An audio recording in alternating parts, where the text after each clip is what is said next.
Hello, join us whether in your sitting room, whether in your bedroom, whether in your car. You can join us to praise the name of the Lord this evening in Uganda. It might be morning wherever you are, but we're going to praise the name of the Lord. So join us as we give God the glory. He deserves all the glory. He deserves all the worship. He deserves all the honor. He deserves all the praise. Oh, hallelujah.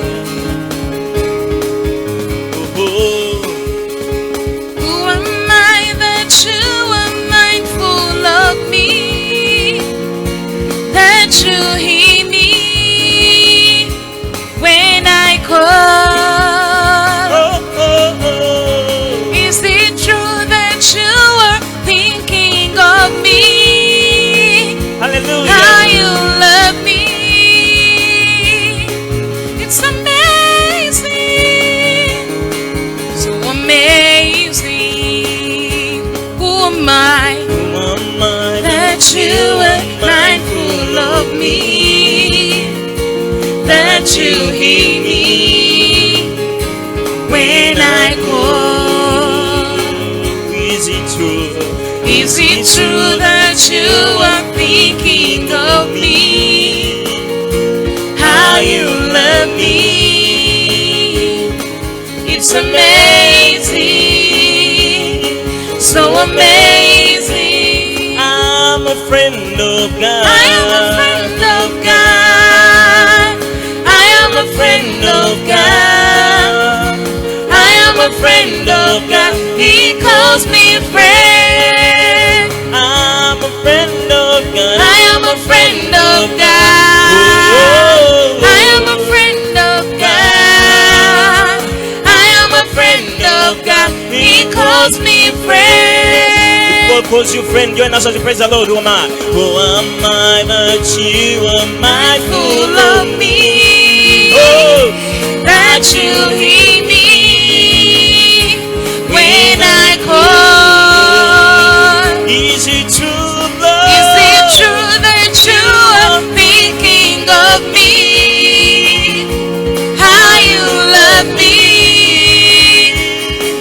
It's amazing. So amazing. I'm a friend of God. I am a friend of God. Oh, I am a friend of God. oh, I am a friend of God. He calls me friend. tell your neighbor, I'm a friend of God. I am a friend of God. Oh, I am a friend of God. I am a friend of God. He calls me friend.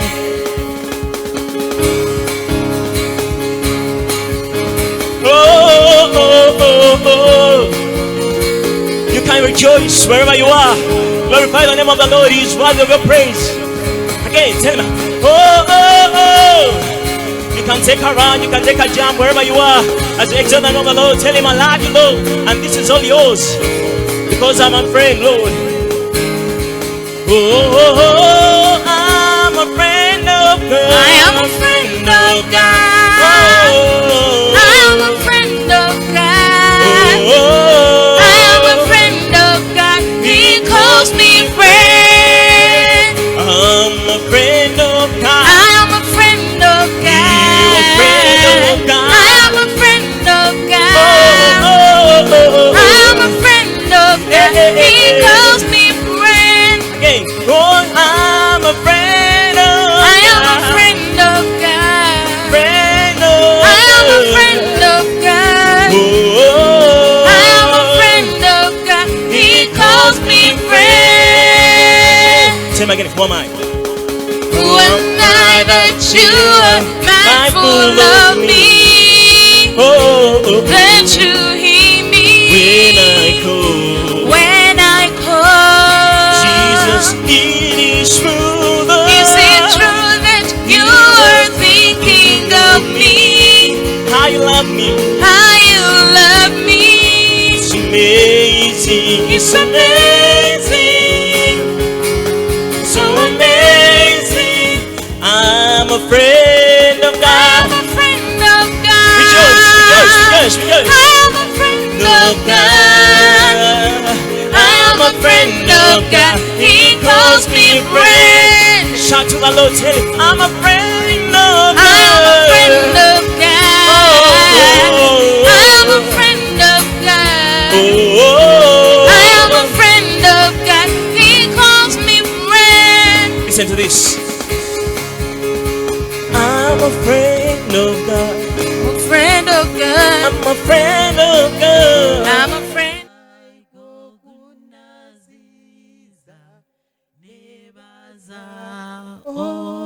Omulokozi tumutendereza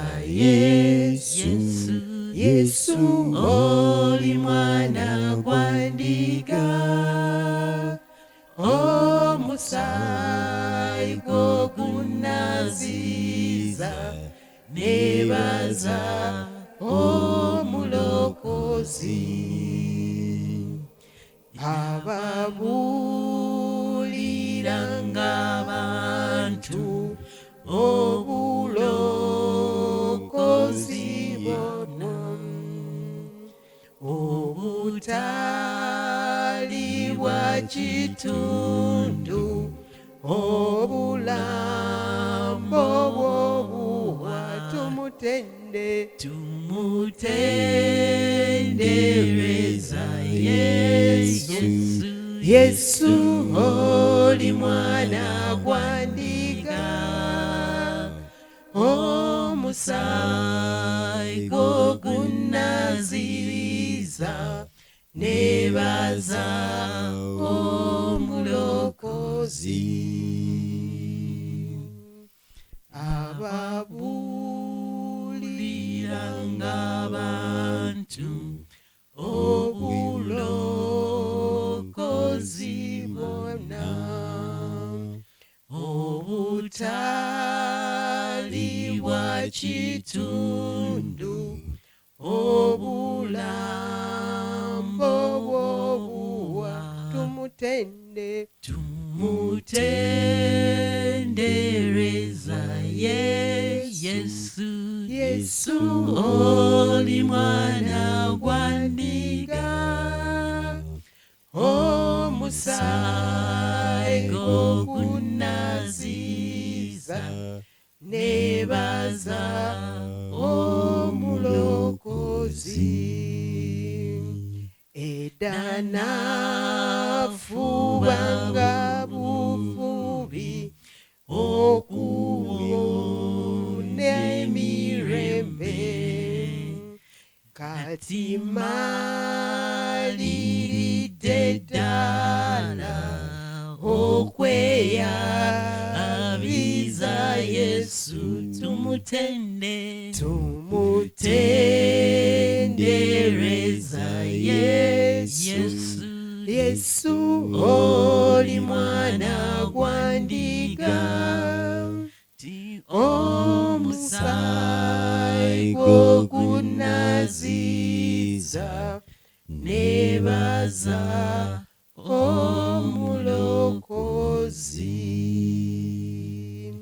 Katonda omuyinza w'ebintu byonna Mukama tukwaniriza masekati gaffe tukwaniriza akawungezi k'olwaleero kyetuva tugulumiza erinnya lyo nga tukusinza omwana gw'endiga eyatufiririra gwe yafa tubeere abalamu kyetuva tukugulumiza Yesu tukwebaza olw'okufa ffe tubeere balamu tukwebaza olw'omusaayi gwo gw'ogwatunaaza ogwo omusaayi gwo gwogera ebigambo ebirungi gye tuli kyetuva tukomawo n'olunaku lwaleero nga tukugulumiza gwe taata waffe gwe taata w'abamulekwa taata w'abo abatalina bataata oyo ayogerera abatalina ddoboozi oyo ayamba abatasobola abatayambika oyo yajjayo abo abaali abaavu ku lubungo n'abatuuza n'abalangira oyo asitula n'ajja wansi n'awambusa kyetuva tukwebaza olunaku lwaleero tuyita bufuzi bw'omwoyo omutukuvu butwale ekitiibwa kyabwo ku kituuti kino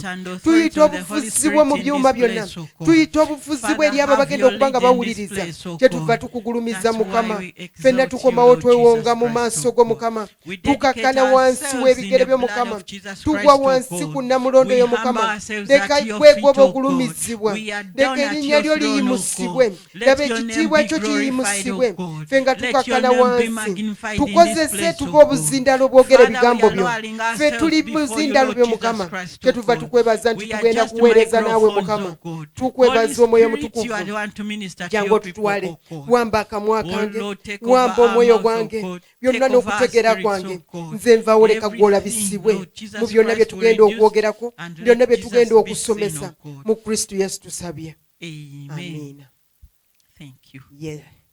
haleluya Mukama yeebazibwe tubabuuzaako akawungeezi kolwaleero musiibye mutya muli mutya good morning good afternoon good evening bonjour bannange mwasuze mutya muli mutya ekiro ekirungi byonna Mukama abakoze bulungi whatever God has done for you. Tubaniriza nnyo ku mukutu gwa Pastor Moses We welcome you on Pastor Moses Kasiria page. Tubasaba muwulire eddembe nga bwe muwulire ekigambo kya Katonda. Feel at church as you listen to the word of God. Ekigambo kya Katonda nga kigenda otukolamu omulimu tusaba nti namwe abakiwulira mba musimulukuka. As the word of God is working on us and also you people kubanga agamba nti kitala kya njuyi bbiri. Because it's a two double-edged sword. Kisala enjuyi n'oluyi. It cuts on both sides. Kati bwe kigenda okuba nga kisala ffe abakibuulira. As it cuts those who are preaching it. Ate kigenda kusala n'abawuliriza. And even those who are listening. Katusaba amatu go n'amaaso go n'omwoyo wo. So we pray and request your ears, twegatteko nga tugenda ku nnamulondo ya Taata. To join us as we go to the throne of God. Nga tugenda olwaleero okuyigirizibwa okulaba.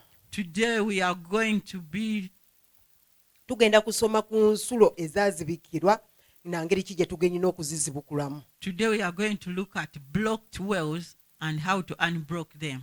Tugenda kulaba okusumulula kubanga ebbanga lyonna tutambulidde mu nsulo zaffe nga zaazibwa. Because most of the time we are moving when our wells are blocked. Ng'ensulo bwe ziba nga zaaziba kiba kitegeeza nti n'essaala ze tusaba mu maaso ga Mukama tezisobola kubanga ziwulirwa. If our streams are blocked, that means even the prayers we pray, they are not heard. Kati olunaku lwaleero kyetuva tukomawo eri omuyinza w'ebintu byonna. Today we are coming back to the Almighty God. Tukomawo okuddayo mu maaso ge. We are coming to go back to the presence of God. Kubanga yasobola okusumulula ensulo ezo ezaali zaasibikirwa. Because it is only God who can unblock the blocked stream. Naye naffe nga tugenda okuba nga twasumulula ensulo zaffe tuyina ebintu bye tulina okuba nga tukola mu bulamu bwaffe okubanga ensulo zaffe zizibukula. As God is going to unblock the streams, even as we have what we are supposed to do. Kakati bye olwaleero tugenda okutunulako. Today that's what we are going to see. Tugenda kutunulira mu kitabo kya Genesis. We are going to look at the book of Genesis. Oluberyeberye.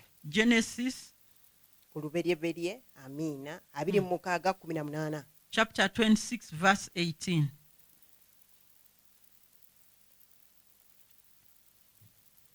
Genesis.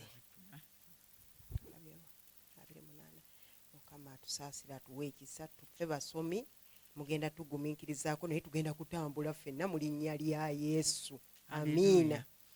Genesis chapter 26 verse 18. Tutandikire ku 16. Okay, let us start from 16. And Abimelech said unto the Lord, Go from us, for thou art much mightier than we. And Isaac departed thence, and pitched his tent in the valley of Gerar, and dwelt there. And Isaac digged again the wells of the water, which they had digged in the days of Abraham his father. For the Philistines had stopped them after the death of Abraham. And he called thou names after the names by which his father had called them. And Isaac his servants digged in the valley, and found there a well of springing water. And the herdsmen of Gerar did strive with Isaac his herdsman, saying, The water is ours. And called the name of the well Isaac, because he strove with him. Hallelujah. Tugenda kutunuulira eyo kyawandiikibwa mu Luganda, katusome mu Luganda. Kale, Abimeleki n'agamba Isaaka nti, Genda tuveeko, kubanga otusinga nnyo amaanyi. Isaaka n'avaayo n'asimba weema ze mu kiwonvu ekya Gerali n'atuula omwo. Isaaka n'ayerula enzizi ez'amazzi ze baasimira mu nnaku za Ibulayimu kitaawe, kubanga Abafirisuuti baaziziba. Ibulayimu bwe yamala okufa n'aziyita amannya gaazo ng'amannya bwe gaali kitaawe ge yazituuma. Abaddu ba Isaaka ne basima mu kiwonvu ne balaba omwo oluzzi lw'amazzi amalala. N'abasumba b'e Galali ne bawakana abasumba ba Isaaka nga boogera nti amazzi gaffe. N'atuuma oluzzi olwo erinnya lyako Esiki, kubanga bawakana naye. Ne basima oluzzi olulala era olwo ne baluwakanira n'alutuuma erinnya lyalwo Situuna. Haleluya. Olwaleero tugenda ne tutunuulira mu byawandiikibwa bino Today, as we look at the scriptures, nti tulaba nti Abrahamu yali yasima ensulo zino. we are seeing that Abraham had dug some wells. Abrahamu bw'asima ensulo zino, When Abraham dug the wells, naye ejjoogo ly'Abafirisuuti but these Philistines, bwe bajja baazibikira ensulo ezo. they came and blocked them. Bwe baazibikira ensulo ezo When they blocked them, ne ziba nga tezikyabawa mazzi, they would not give them water. naye ne wabaawo ekiseera ne kituuka Isaaka nga naye akuze, But time came when Isaac had grown up. naye n'amanya nti wano waaliwo ensulo za He kitange. knew that here at this place there were wells of my father. N'addayo n'abaddamu ne He bazibukula went ensulo and ezo. redug the wells. Bwe baazibukula ensulo ezo When they unblocked ne those ziba nga streams, zibaviiramu amazzi and amalungi, water started coming, abasumba ne batandika okuba nga ate bakaayana ne the bannaabwe, shepherds started arguing between ne themselves. balwanagana ku lw'amazzi ago. Even they started fighting because of that water. Naye ku lwaki ekituleetera okulwanagana? Why is it that we are fighting? Haleluya. Amen. Olwayo tugenda kulaba nti twali twasibikirwa, Today we are going to see that we were blocked, nti ensulo ezaali munda mu ffe ez'okusaba zaali tezikyaleeta mazzi, that the streams that were in us for prayer, they were blocked. kubanga Abafirisuuti baali baaziggala. Because the Philippians had blocked them. Abafirisuuti be bani abaggala Who ensulo are those zaffe? Philistines that blocked our streams? Abafirisuuti be bantu abalabe b'obulamu bwo, The Philistines those are the enemies of your life. abantu abataagala kulaba nkulaakulana mu bulamu The bwo. people who hate seeing progress in your life. Buli we bakulaba ng'osimye oluzzi olupya When they see that you have a new well you've dug, nga bajja nga baluzibikira. they'll come and block it. Bazizibikira batya abasajja How abo did they block n'abakyala those abo? wells?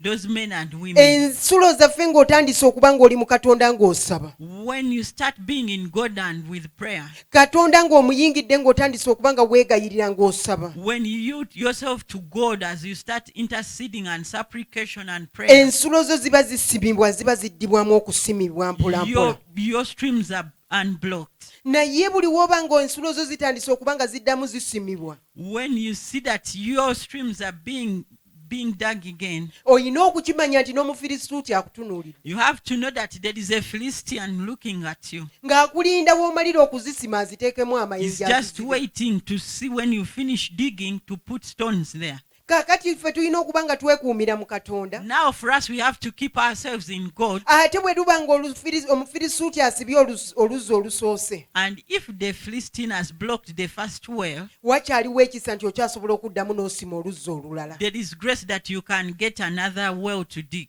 Kubanga bwe tutunuulira ebyawandiikibwa bino, Because when we look at the scriptures, tulaba nti Abrahamu enzizi ze yasima, we are seeing that Abraham, the wells he dug, bwe baamala okuzizibikira, after they had blocked them, nga tekiba kyayinayo ssuubi lya kuddamu kuzizibukula, and when they had no hope of reopening them, naye baali beerabidde nti mu Abrahamu mwali mulimu ezzadde eryamuvaamu, they didn't know that in Abraham there came a child, era omwana ono yagenda n'addamu n'azibukula ensulo ezaali and eza it is kitaawe. this son of Abraham that who went and rebroke reopened the stream. era bwaddamu okuzibukula eza kitaawe ate naye ne yeesimira endala 3 When ezize he opened those zeyeesuulira. ones of the Father, he also dug new ones for Kino himself. kiba kitutegeeza nti newankubadde waliwo omukisa gwa bataata baffe, This shows us that even if there are blessings for our parents, naffe tuyinayo emikisa 3 egituli mu maaso. even as we have more 3 blessings, Tuyinayo emikisa egituli mu maaso egyaffe we egyatuteekebwa. have our own blessings that were assigned unto us. Naye ebintu ebyo byonna okubikwatako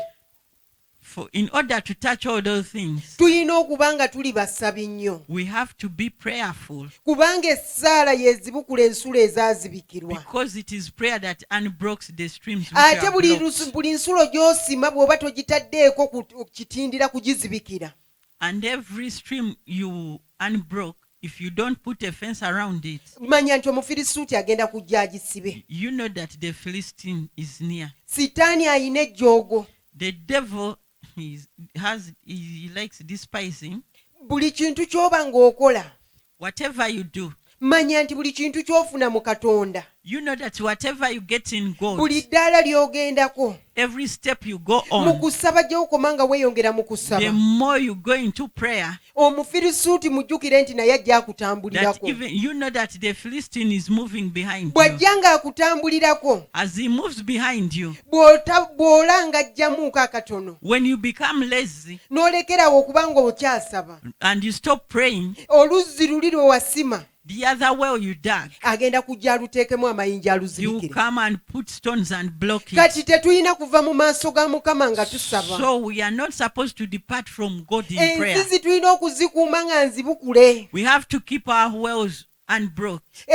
Oluzzi lwo lw'osimye mu Katonda olina okuba ng'olukuuma. The well you dug in God, you have to protect it. Olina okulukuuma n'amaanyi go. You have to protect it with your power. Olina okuluteekako olugo lw'omusirwali gwa Kristo. You have to put a fence of the blood of Nti Jesus singa Christ, Omufirisuuti ajja n'alutuukako, that if the Philistine comes, tasobola kuba ng'alulaba. he will not see it or not Naye penetrate emirundi it. egisinga obungi, But most of the time, buli we tuyingira mu kusaba ne wabawo ebintu ebigenda okuzaalibwa eby'omwoyo, whenever we enter into prayer and there are things to be born in the spiritual realm, awo oluusi we tuggweeramu that's amaanyi. where we lose our power. Bwe tuggweeramu amaanyi awo, When we become weak, tuba tuwadde Omufirisuuti naye olwagaanya. we give the Philistine chance and power. Kati awo wootuukira ng'onootera okutuuka ku luzzi lw'olugenda okulukuta amazzi ag'obulamu, That's when you are near to reach the springs of water ate n'otandika okusumagira, and you start dozing n'otandika okwebakira mu action. and you start sleeping in the action. Muganda wange tolina muntu gw'ogenda kuba ng'onenya,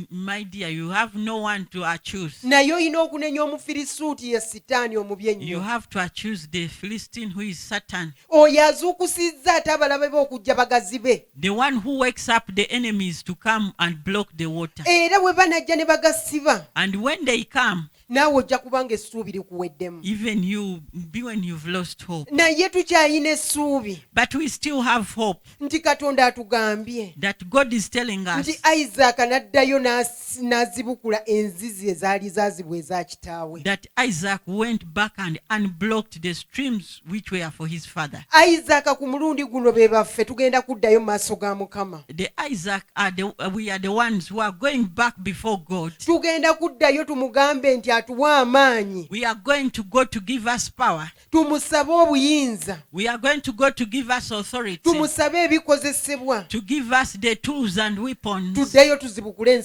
ensulo zaffe ezaali such that zaasibwa. we can go and unblock our wells which were blocked. Haleluya. Amen. Ensulo zonna bwe ziba nga zizibikiddwa, If all the streams are blocked, ekivaamu ng'ensulo tokyawulira Mwoyo Mutukuvu, what comes out, the result is you will not feel the Holy kubanga Spirit, ensulo munda mu ffe ezikulukuta, because the streams in us which are flowing, gwe bayita Omwoyo Mutukuvu. that is whom they call the Holy Spirit. Ate Omwoyo Mutukuvu waba akulukutira munda mu ffe, If the Holy Spirit is flowing, obulamu bubeera munda mu ffe. life is in us. Naye bw'abanga yazibikirwa nga tasobola kubanga awulizibwa, If the Holy Spirit is blocked that you can't hear him, ky'ova olaba nti olwaleero tuli balwadde nnyo, that's why you see that today we are very sick ky'ova and olaba weak. nti okufa kutweyongeddemu. That's why you see that death rates are increasing. Gwe manya nti okusaba w'ensulo eyali eyikulukuta yazibikirwa. You know that the the stream of prayer was blocked. kubanga omuntu yenna ng'oli musabi Because if you are prayerful,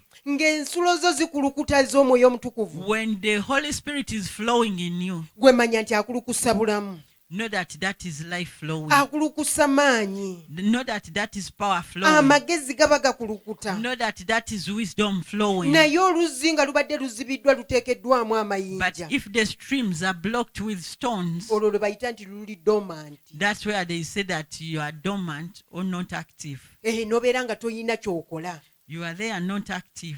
Haleluya. Amen. naye olunaku lwa leero But today, yesu yabagamba Jesus told them, mu yokaana nnyemu, John chapter 4 from verse 1, yabagamba atya? what did he tell them?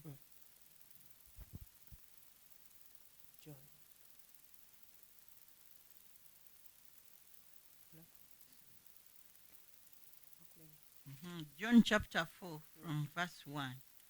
And when therefore the Lord knew how the Pharisees had heard the God that Jesus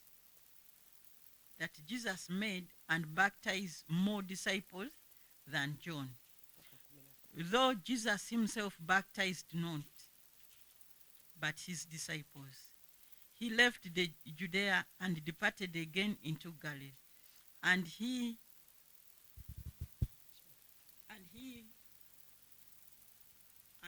must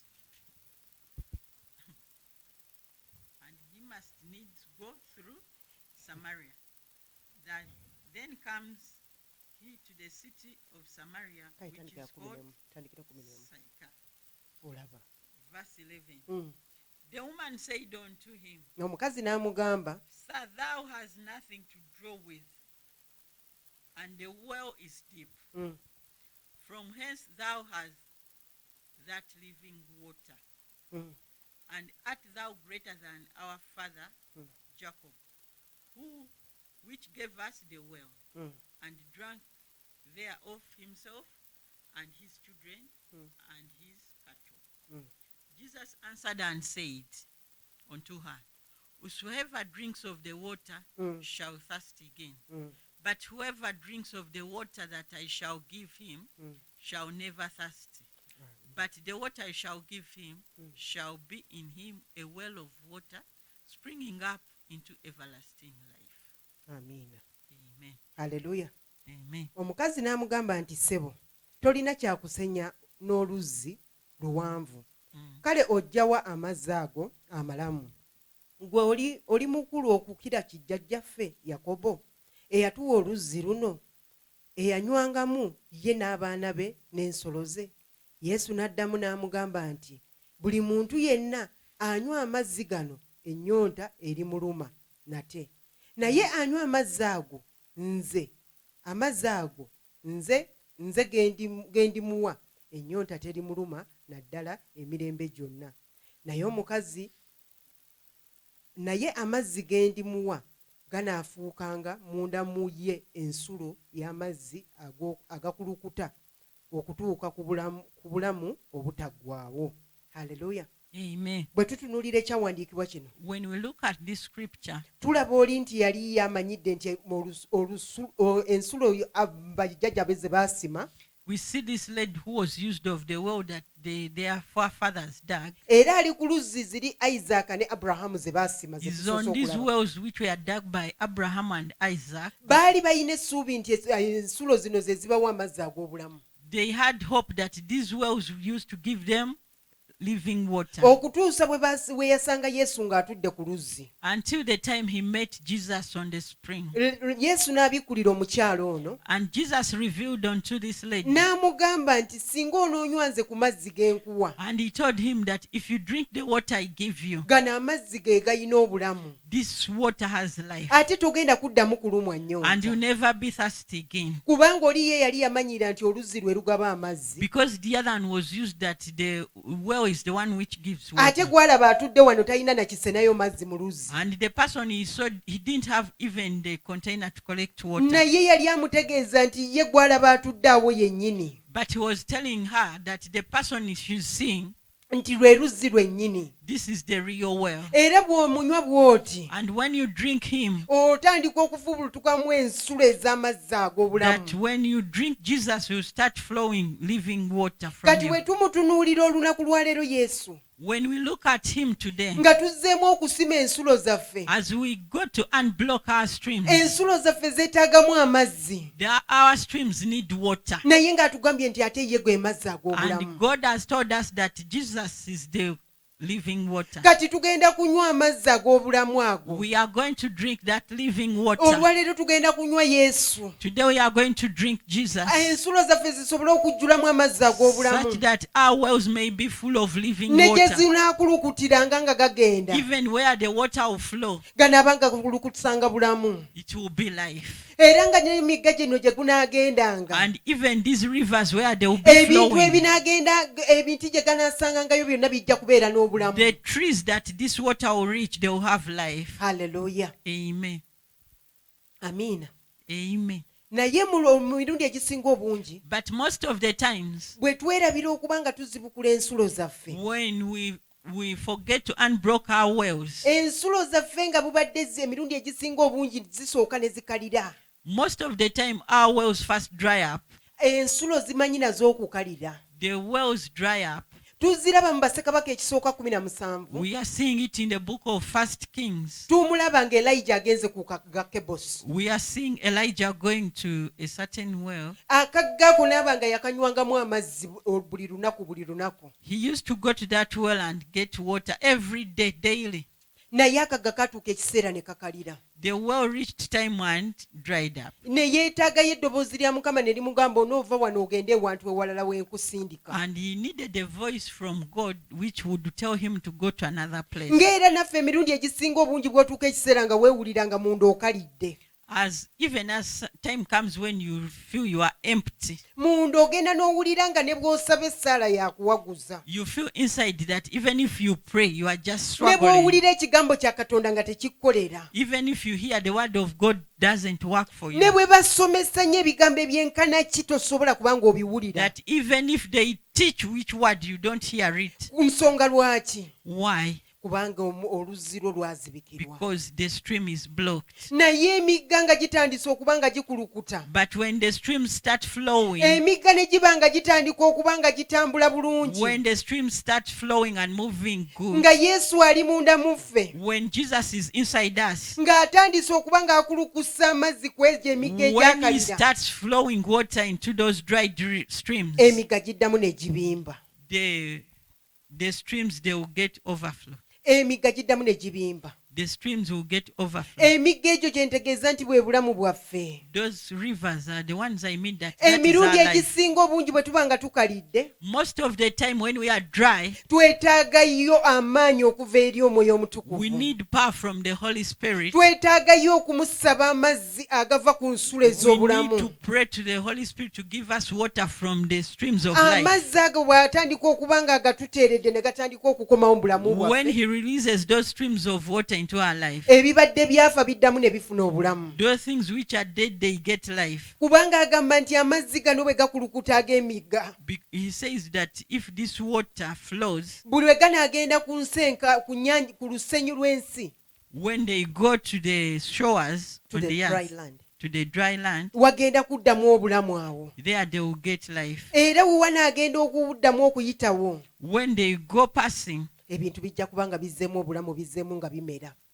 the plant will be when they are sprouting out. Kati tugenda kuddayo eri Yesu, We are going back to Jesus. tumugambe nti ensulo zaffe zaali zaazibikirwa, We are going to tell him that our streams were blocked. naye olunaku lwa leero tutegedde But today we've known nti ekibadde kitutawaanya okusaba ng'essaala zaffe teziwulirwa, whatever has been blocking our prayers, nti ekibadde kigaana okuwulirwa okuwaayo kwaffe, whatever has been blocking our intercession, ekibadde kigaana okubeera ng'okuyimba kwaffe, okusinza kwaffe kugaana okutuuka ku Namulondo yo, whatever has been blocking our worship and praise to reach your throne, munnange ensulo zaffe zaali it zaazibikirwa. is because our streams were blocked. naye ku mulundi guno tutegedde But this time we've known abafirisuuti zonna ze baali bateekamu amayinja whatever stones the Philistines had put in, zonna ze baali baasiba mu bulamu bwaffe whatever they had blocked in our lives, jjukira ebintu byonna ebibadde tebikyatambula mu bulamu bwo nga byali remember bitambula everything that was not moving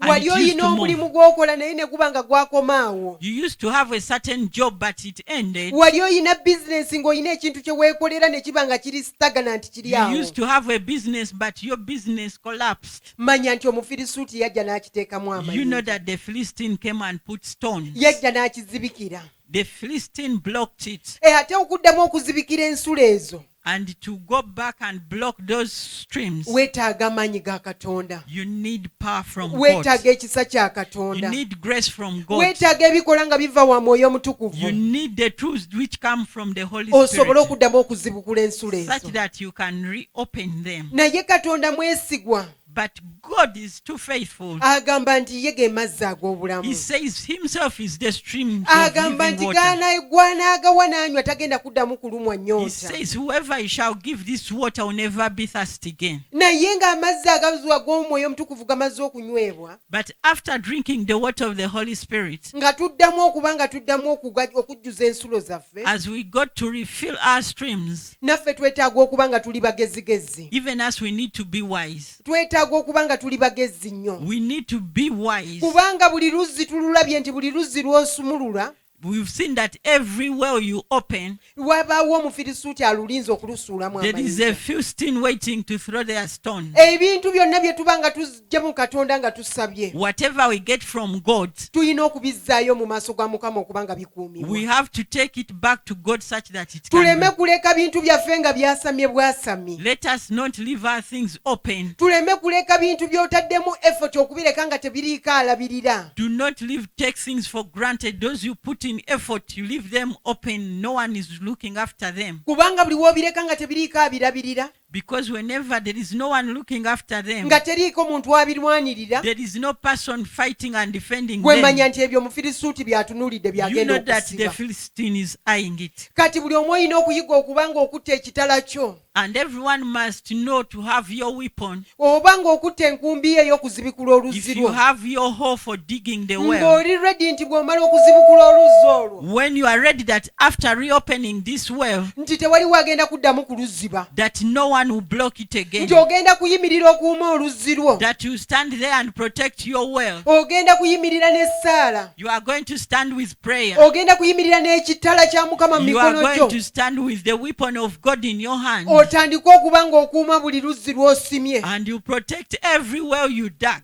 naye emirundi egisinga kye tusinza okwerabira But most of the time what we forget, kwe kwerabira nti enzizi ze twasima to forget that the wells we dug, zeetaaga okuba nga ziriko omukuumi that they need protection. ate ng'omukuumi waazo yeggwe And the protection of it is you yourself. buli we weegayaalirira mu ssaala When you become lazy and weak in prayer, oba wali osimye enzizi 3 if you had opened 3 wells, manya nti 2 zizibikiddwa mu you know that sipirisuuti the 2 are blocked by the Philistine, naye nti olumu lukyakola but one is still working. olumu olwo oluzzi lwolaba nti olukyakola The one you are seeing that it is working, oyinza okuba nga luli wali osaba nnyo maybe the other time you used to pray so naye much, olwaleero nga tokyasaba but these days you no longer pray. manya nti olwo oluzzi omufirisuuti yaluteekamu You know amayinja that well, the Philistine put a stone. oyinza okuba nga wali wasima olw'okusinziza katonda Maybe you had dug a well for praising God,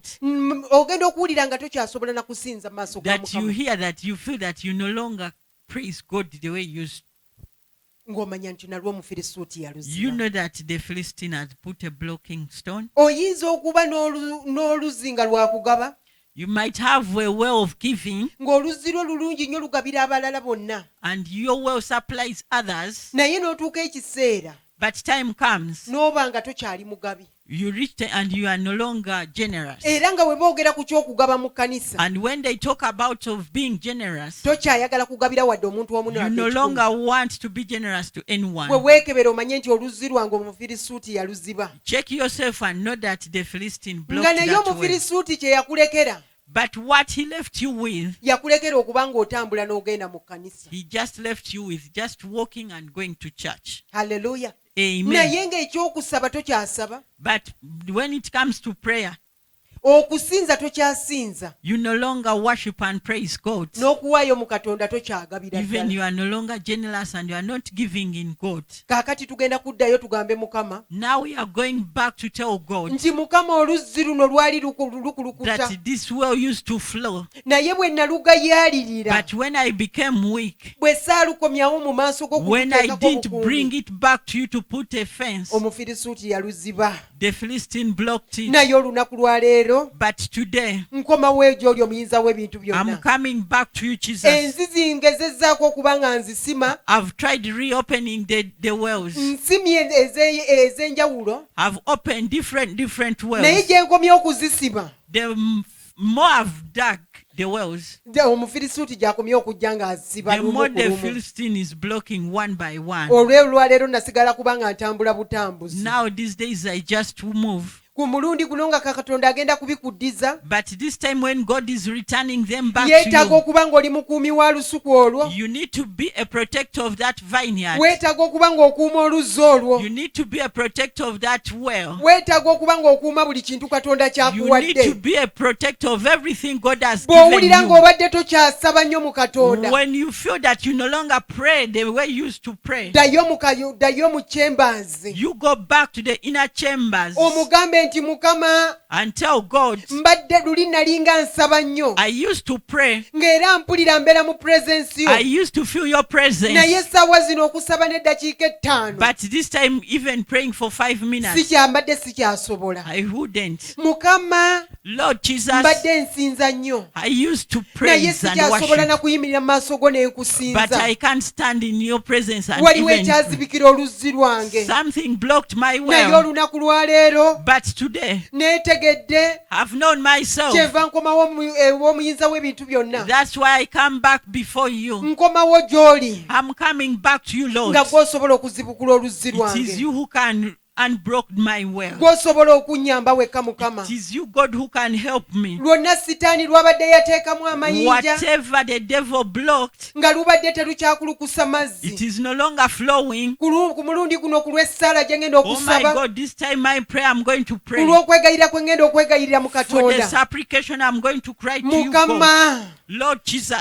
ensulo zange ziddamu All okuzibukulwa, my streams are going to be ensulo zange unblocked. ziddamu okulukusa amazzi All my ag'obulamu, streams are going to flow with ensulo zange living ziddamu water. okusaba nga bwe nali nga Oh nsaba. Lord, the streams of prayer are Ku coming mulundi guno back. ngenda kusaba nsinge ne luli we mbadde This nali time nsaba. I'm going to pray as Ku I've mulundi never guno prayed ngenda before. kusinza nsinge n'okusinza I'm kwe nali going to nsinza praise luli. and worship you as I've never done. Ne ku mulundi guno ngenda kugaba n'okusukkuluma ku bye And this nali time I'm ngabye. going to give like I've never given before. Haleluya, Amen. haleluya. Amen. Tugenda kusaba. We are going to pray. Nga tugenda mu kusaba, As we go into prayer, tugenda kusaba Mukama, we are going to ask God. tumugambe nti ensulo zaffe zaali zaazibikirwa We are Taata. going to tell him that our streams were blocked. Naye olunaku lwaleero tukomyewo gy'oli. But today we are coming back to you. Gwasobola okutuwa amaanyi agaddamu okuzirima obujja. It is you, God, who can give us the power to dig these wells. Kubanga Katonda agamba nti yawa amaanyi Because God says that He's the one who gives power okukola obugagga. to prosper. Yawa amaanyi He's the one who gives abo power abanafuye. those who are weak. Yazzaamu amaanyi He's the one who gives abo that power abazirise. those who are weak. Kati gye tugenda okuddamu. Now we are coming into prayer. Let us pray. Heavenly Father, we thank you for this word you've given us today. We thank you because your word comes with a purpose, oh God. Father, today the purpose of your word is to reopen our streams, oh God. Lord, we are coming before you and we acknowledge that our streams have been blocked, oh God. Our wells were blocked, oh Lord. So this evening, my Father, we are coming before you. We are asking you to forgive us. Whatever made our streams to be blocked, oh Lord, have mercy upon us, oh God. Have mercy upon us, oh God. So go into the face of God. Confess your sins. Tugere ebibi byaffe. katonda afa omulungi katonda omuyinza w'ebintu byonna mukama gwajjudde ekisa ajjudde ekisa n'okusaasira n'okusaasira mukama gwe katonda alwawo okusunguwala mukama bw'atatubonereza nga bibi byaffe ebyenkana kitange taata tujja mu maaso go nga tukwegayirira kitange twaggulawo enzigi zaffe enzizi zaffe ne ziggalibwa mukama twaggulawo oluggi waliwo abaggula enzigi ng'essimu yakutwalira obudde nga facebook yatwala obudde nekendeeza obudde bwobwo okusaba mukama tujja mu maaso go nga tukwegayirira katonda waffe buli luggi lwonna lwe twaggula enzigi zaffe ne zibeera blocked mukama olunaku lwaleero yesu tudda mu maaso go kitange tata we acknowledge that our streams were blocked, oh God. There is something that gave that blockage a legality, oh God. That's why we come before you, Lord Jesus Christ, my Father. That's why we ask you, Lord Jesus Christ, to forgive us, oh God. My Father, they're talking too much of our time, oh God. Rumor-mongering too much of our time, oh God. False accusations, oh Lord Jesus Christ, oh God.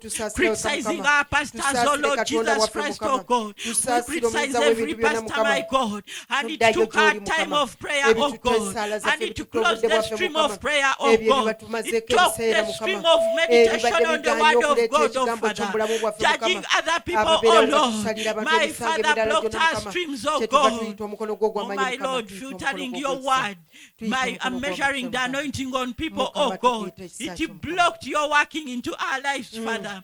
That's why we come back before you, Lord Jesus Christ, oh God. Whatever blocked the streams, oh God. Whatever blocked our prayer time, oh God.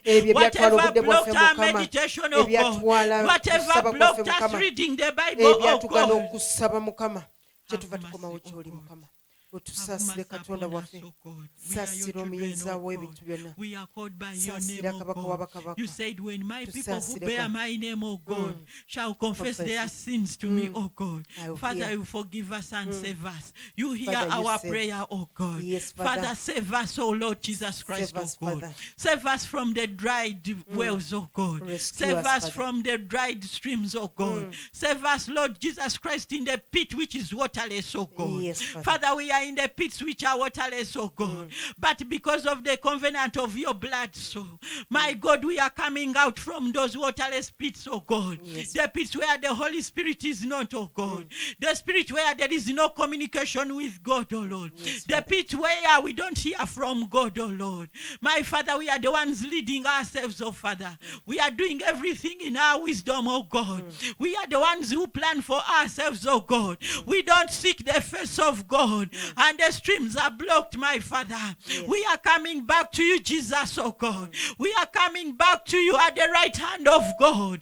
Lord, you are making intercession for us, oh God. My Father, reopen our streams, oh God. Reopen our wells, oh God. Those which are in the valleys and we don't see them, oh God. There are people who are in the valleys and we don't have any stream there, oh God. Father, we thank you because you've forgiven us, oh God. We thank you, Lord Jesus Christ, my Father. In Jesus' name we've prayed. Hallelujah. Bwe tutunuulira ensulo zino Isaac ze yasima. When we look at these wells Isaac dug, buli nsulo ze yasima yazituumanga amannya. Whatever well he dug, he named it. Olwasooka ne luyitibwa Eske. The first one he named it Esk. Kitegeeza nti contention waliwo okukontagana, waliwo okulwanagana ku luzzi olwo lwasimibwa. In that well they had some pulling of ropes. Era tulaba nti olwaleero bwe tusima oluzzi olw'okugenda mu salvation ey'obulokole. Even today when we dig the well of going into salvation, wabawo okulwanagana mu famire zaffe n'abantu abatulinaanye. There is pulling ropes among the people who are near. Naye kiba tekitegeeza nti oluzzi luba terwasimibwa. That doesn't mean that the well was not dug. Oluzzi luba lwasimibwa. The well was dug. Ne tulaba olwaddako Rehoboth. We see the next well known as Rehoboth. Kitegeeza nti open space. It means open space. Bwe tulaba nti tukiri mu gundi eri open space. When we see that we have enough space, kitegeeza nti Katonda atuwadde okwetaaya. That means God has given us space. Oluzzi olwokubiri nga lumaze okusimibwa mu bulamu bwo. When the second well is reopened, luleetera okuba ng'oli mugazi. it means you are enlarged. ng'ogaziye wenna mu You katonda. are enlarged in God. Olusembayo n'alutuuma erinnya lye bayita Sheba. And the third one, he named it Sheba. Okubanga bakyusaganya batradinga okugula It n'okutunza was exchange. It was a transaction where ebintu ebya gold nga badiringa mu bintu they ebyobugagga. were transacting in gold and Kati precious emigga stones. gino gyonna bwe tuddamu ne tugizibukula, If we go back and reopen these wells, waliwo olujja okuba nga waliwo olw'entalo, there will be a well of battle. wajja kubaawo olulina open space, There will have a open space. wagenda kubaawo n'olw'okuleeta ebyobugagga There mu will be mawanga a well gaffe that will bring for us wealth in our nations, naffe mu bulamu bwaffe. even in our lives. Kati tuddeyo tusabe So katonda, now we need to go back to God. tuddeyo tumwegayirire, We go and plead with God tuddemu tuddemu atuzibukule ensula such ezo. that God can unblock the wells. Katonda agenda kutusaasira, God is going to have mercy upon us. katonda agenda kutuyamba. God will help us. Wonna we zaali zaazibikirwa, Wherever it is blocked, sitaani yaziziba the devil blocked them. ng'amanyi nti awo we wali ebyobugagga bwo. He knew because that's where it was. Sitaani yateekamu amayinja The devil had put stones. ng'amanyi nti awo obulamu bwo we bugenda okuba nga we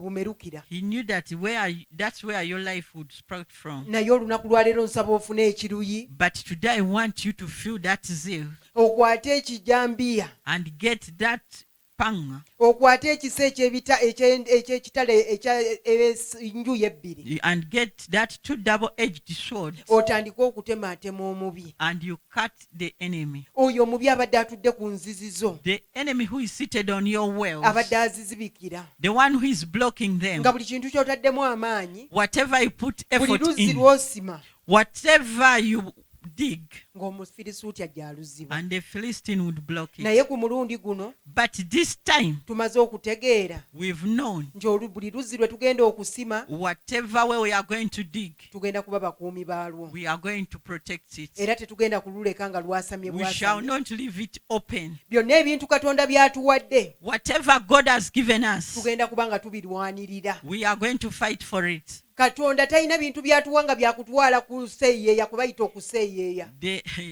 God does not give us things which come at ease. Buli kintu ky'ojja mu Katonda kyakufuubanira. Everything you have to put in effort. Buli kintu ky'ozaala ky'olina okufuna eky'omwoyo ekyomu Katonda olina okuba ng'okituuyanidde. Everything you get in God, you have to sweat for it. Nange nalinga nga ggwe oba nga Pastor Pros. Even me, I was like you or her. Nga buli lwe tukutuuka mu kusaba nseeyeeya buseeyeeya mbalaata When we used to bubalaasi. go into prayer, we would just go slowly. Bwe kutuuka mu kusiiba nga mmanyi okugamba nze nja kusiibayo essaawa 10 kati 12 ng'ebbiri mba natandise dda okulya. If it is a 12-hour, she would fast for 10 hours Okutuuka Mukama bwe yampa ekirooto until God gave me a dream. ng'abakyala balina embuto ffenna tuli ku layini Oh, pregnant women were online nga ffenna tugenda kuzaala. and we are going to deliver. Abakyala bali buli yayingiranga mu leeba Whoever entered into the labor nga room, bamulinnyisa akatanda ng'azaala you omwana. would go on the bed, immediately pushes. Nze bwe natuuka okugenda mu leeba nzaale omwana, But for her, when she reached to go to the labor ward,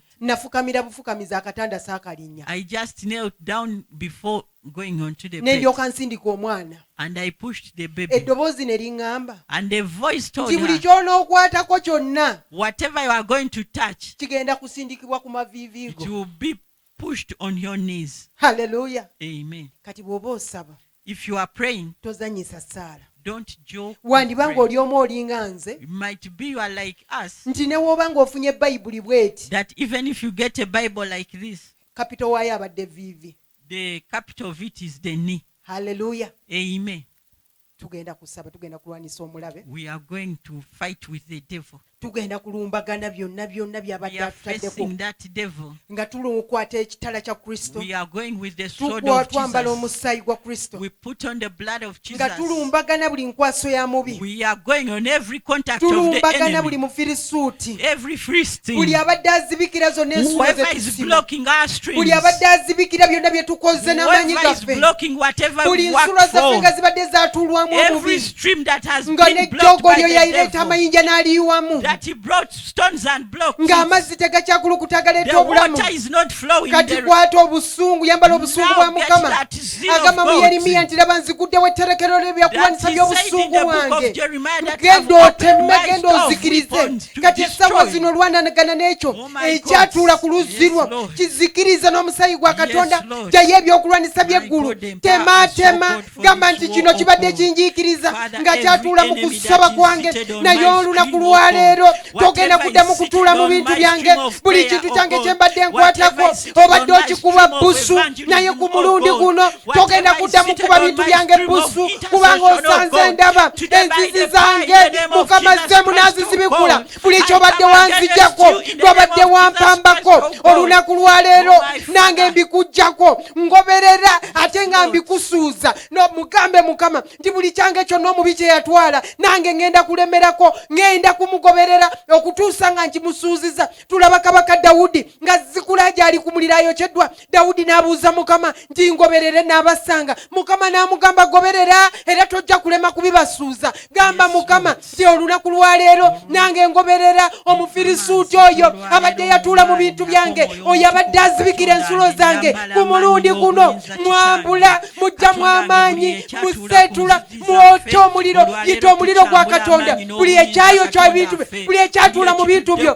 kyonna okiyitula omuliro, yita omuliro gwa mukama. Waliwo ekitudde ku bulokozi bwaffe mukama, ekizibikidde obulokozi bwaffe nga n'abantu tebatulabamu bulokole ekitange, naye otugambye mu kigambo kyo ti tekitegeeza nti oluzi terwazibimwa, naye wabeerawo ebyekwesa oluzi olwo. Katonda affe twambala amaanyi n'obuyinza, tujjanga amuliro, tulumbagana buli kitudde ku nzigi ez'okusaba, ku nzigi ez'obutuukirivu. Katonda affe olwaleero tukizikiriza mu mannya ag'omwoyo. Sindika omuliro gwa Katonda, sindika omuliro, gamba kigwe ekiziiza ekitudde ku bulokozi bwange, ekinemesa okutuukiriza obutuukirivu, ekinemesa okusaasira, ekinemesa okugaba, ekireeta obukodomuuze. Olwaleero ovaawo buli muziziko gwonna ogutudde magenda gange. Katonda nga olwaleero ngusimbuliza, ngukula okuva ku kikolo. That stream, it has to flow again in the normal way. In Jesus' name we've prayed. Amen. Tugenda kugamba mukama, We are going to tell God. tugenda kusaba essaala, We are going to pray. tugenda kumugamba mukama nga tugenda We are going to tell God as we go. tugenda genda ng'abaana ba Isirayiri. We go as children of Israel. Bwe Musa bwe yali afuluma nabo ekiro nga bafuluma Isirayiri When mu Moses Misiri, was going with them at night in Musa Egypt, yagamba Falaawo he told Pharaoh, nti tewaliwo kantu kaffe ke tugenda kuleka mabega. there is nothing that belongs to us that will be Ngenda left n'abantu behind. bange, I'm going with my people. ngenda n'abato, I'm going with the children, ngenda n'abakulu, with the adults, n'endiga zaffe, ebisibo byaffe, even with our sheep and the byonna donkeys tugenda nabyo, tetulina kye and tuleka. everything and our gods. Kati ogenda kusaba ng'ogamba mukama You are going to tell nti God olunaku lwaleero today, ng'omwaka guno guweddeko, as the year is nga ending, nkunukkiriza omwaka omujja, as I'm ngenda genda hoping to n'ebyange get the next byonna, year, I'm going siina with kye ngenda everything kulekera that sitaani mabega, nothing will siina be kye left ngenda kulekera behind. Falaawo, tewaliwo I will kye leave ngenda nothing kusigala to mu mikono gya Pharaoh. Mufirisuuti, Yes, byonna Lord. ngenda nabyo mu linnya lya Yesu. Amen. Haleluya. Hallelujah. Tandika. Gamba nti buli kyange kyonna nvaayo nakyo. Enzizi ze za gold. Your transaction wells. Yes, Zirina okuggulibwa. byonna Olina bivaayo. okuvaayo n'omulimu gwo. Ovaayo nagwo, Ovaayo ne bizinesi yo, Ovaayo nayo. ovaayo ne ideas zo, Ovaayo nazo. ovaayo ne projects z'empya, Ovaayo nazo. ovaayo ne proposals zo, Ovaayo nazo. ovaayo ne locations zo. Ovaayo nazo. Oh my God, vaayo na buli kimu Byonna. ekikyo. Ekifo Mukama we yategeka owali omukisa gwo, Awo, buli yatwala. ekyatuulawo, olwaleero kivaawo. Kivaawo. Mu linnya erya Yesu Kristo, Yes. waliwo position yo, nga waliwo ebigituddemu, Yes. naye amaanyi g'okozesa okusaba. Ky'oyogera olwaleero, ky'olagira, tuli mu prayer agreement. Yes. Yagamba buli kye tunakkirizaako ku nsi ne mu ggulu kijja kukkirizibwa. Yes. Olwaleero buli luzzi Yes. tukkiriza Mukama, twogera olulimi lumu, Yes. tiwaliwo ebiggulibwa, Nti emirimu biggulibwa. gyaffe givaayo, Ekyo kivaayo. bizinesi zaffe bazita. zivaayo. My God, promotions zaffe Eh, zivaayo. tuzigendamu. Weebale Yesu. Weebale. Amen. Amiina. Let us pray. Tusabe. as we are entering this season of Christmas, nga tuyingira mu biseera bino ebya Christmas, more accidents are happening. obuyebenje bweyongera okuba obungi, The theft is too much. obubbi buba bungi. So let us commit this month. Leka tuteekeyo omwezi guno.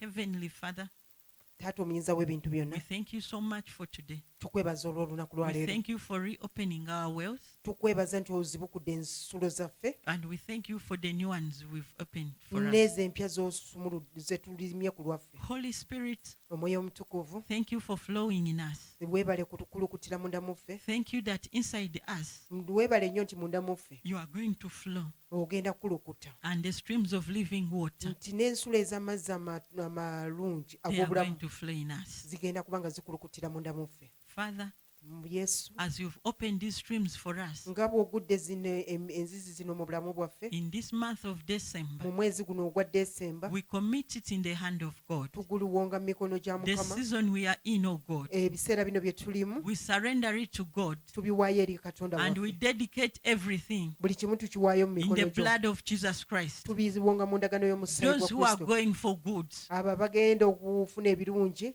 those who are going for goods to sell, abagenda okutunda ebirungi Father, we pray, ebintu, tubasabira, we cover them in the blood of Jesus, tubabika mu ndagaano and y'omusaayi the gwe. Holy Spirit to choose for them Omwoyo omutukuvu abalondere the things which will go ebintu ebinaaba bitambula as they are in this season, oh nga God. bali mu biseera bino. Those who are farmers, Abo abalimi Father, we pray tusaba that you protect their animals, okuuma ensolo those zaabwe, protect their birds, okuuma ebisolo ebinyonyi that byabwe, as the thieves they come, ng'ababbi bwe bajja let there be darkness wabeewo enzikiza mu maaso over their gaabwe, farms. wabeewo enzikiza ku My Lord faamu Jesus zaabwe. Christ, oh God, Yesu omuyinza we w'ebintu pray byonna, for our houses, oh tusabira God, amayumba to gaffe, protect our children, tukuuma abaana baffe, those who are drivers, oh abo God. abavuga ku makubo, Holy Spirit be the driver. beera omuvuzi The waabwe. blood of Jesus Christ, Omusaayi gwa Yesu Kristo, their vehicles are soaked in the blood of Jesus Christ. emmotoka zaabwe zinyikibwa mu musaayi And we gwa come Kristo. against and we cancel every plan of accidents in this December, oh God. Tusazaamu emyoyo We gyonna cancel it with the egya blood of Jesus Christ, oh Tukisazaamu God. n'omusaayi gwa And we Kristo. disagree that it will not happen.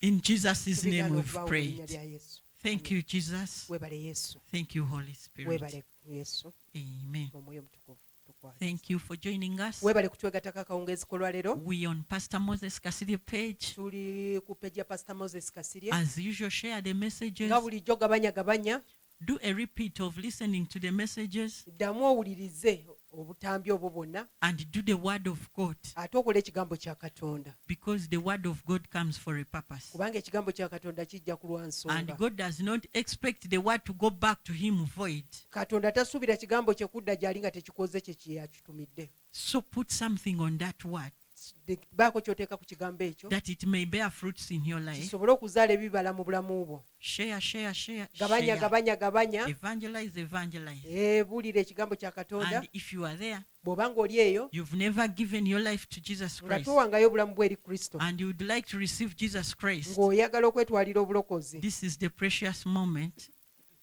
kano ke kaseera. This is the qualitative decision you make. Kino kusalawo okw'omutawaana kw'osobola okukola. This is the password to heaven, to life, is Jesus. Yesu lye kkubo erikutwala mu N'amazima. ggulu n'amazima N'obulamu. n'obulamu. Hallelujah. First twatuza obulokozi. Gamba, ayi Yesu, olwaleero nzikiriza mu mutima gwange nga tewali ankase. Nga Bayibuli bw'egamba, titukkiriza mu mutima gwaffe ne twatula n'akamwa kaffe. Nange olwaleero njatula nti ndokose, nti era Yesu mwana wa Katonda yafa n'azuukira ku lwange. Era Yesu sangula amannya gange mu kitabo eky'okufa, ogawandiike mu kitabo eky'obulamu. Okuva leero ndokose, ndi mulokole. Negaana sitaani n'ebikolwa bye byonna. Gwe sitaani olwaleero nkwegaanye. Era nzikiriza Yesu ti ye mulokozi wange, ye looya wange, ye difenda wange. Era erinnya lyange liwandiikiddwa mu kitabo eky'obulamu. Amiina. Era nga bw'okikoze ekyo, tukusaba ofune church esomesa Bible ekkiririza mu kwenenya n'obutuukirivu. Saba Omwoyo Omutukuvu ajja kuwa kyaki entuufu ogende bakunacharinge bulungi mu linnya erya Yesu Kristo, and you keep on joining us on our services online. In Jesus' name we've prayed. So greetings from our Pastor Moses. Pastor Moses abatumidde nnyo, He likes you so much abaagala nnyo mu linnya lya Yesu, and is encouraging you to stay in Jesus. abakubiriza okuba nga musigala mu Kristo, Salvation is the only way. kubanga obulokozi ly'ekkubo lyokka. Amen. That number, as usual, it is on your screen. Ennamba eyo gy'olaba wansi wa screen You can use it. osobola ogikozesa If you need counseling bw'oba oyagala kwogerako n'omusumba or you have a question, oba olina ekibuuzo kyonna, and if God obanga Mukama has placed it in your heart ng'alina ky'atadde mu to mutima support gwo this ministry, okuba kyoyambako mu buweereza buno, you can join us on that line. osobola okulwegattako ne ku layini eyo. So people were asking me Abantu babadde babuuza that which support do you want?